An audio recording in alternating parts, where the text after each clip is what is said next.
বলে যে ভাইয়া নতুন ফোনের প্রাইস আর পুরানো ফোনের প্রাইস আপনাদের প্রায় কাছাকাছি থাকে। এখানে কিন্তু ফোনের কন্ডিশন দেখতে হবে। আর নতুন ফোন বর্তমানে মার্কেটে 3টা ক্যাটাগরিতে হয়।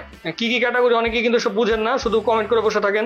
আবার ইউজ ফোনও কিন্তু 3টা ক্যাটাগরিতে হয়ে থাকে। তো নতুন ফোন যেটা হয়, যেমন কিছু ফোন আছে একদম ইনটেক সিল প্যাক, ওটা একবার অরিজিনাল ইনটেক। আবার কিছু ফোন আছে, যেমন এই ডিভাইসটা দেখেন একবারে ফ্রেশ নতুন। তো দেশের বাইরে কিছু ফোন ইউজ হয় যে 2 দিন 5 দিন ইউজ হয়েছে, এইসব ফোন কিন্তু একবার নতুনের মতোই থাকে। এইসব ফোন কিন্তু বাংলাদেশে ইনটেক হিসেবে বিক্রি হয়।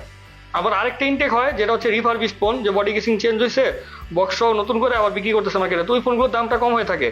আর ইউজ ফোনের ক্ষেত্রেও কিন্তু 3টা ক্যাটাগরিতে হয়। একটা হচ্ছে আপনার বডি কেসিং চেঞ্জ রিফারবিশড বা ভিতরে পার্ট চেঞ্জ থাকতে পারে, সেটার দাম হবে একরকম।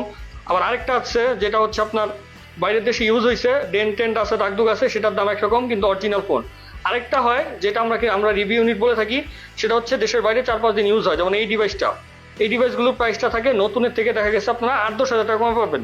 তো যখন এটা আমরা ইনটেক করে বিক্রি করব, তখন কিন্তু আপনাদের কাছে প্রাইসটা ঠিক মনে হবে। কারণ ওই যে আপনারা রিপেক করা ফোনের সাথে প্রাইস কম্পেয়ার করলে তো ঠিক মনেই হবে। কিন্তু আমরা আসলে সত্যি কথা বলে প্রোডাক্ট বিক্রি করি, যেটা যা থাকে বলেই দিব যে এটা 2 দিন ইউজড। তো এই জন্য আমাদের প্রাইসগুলো আপনাদের কাছে বেশি মনে হয়। অরিজিনাল সিলপ্যাকের সাথে কম্পেয়ার করলে অবশ্যই প্রাইস ঠিক আছে।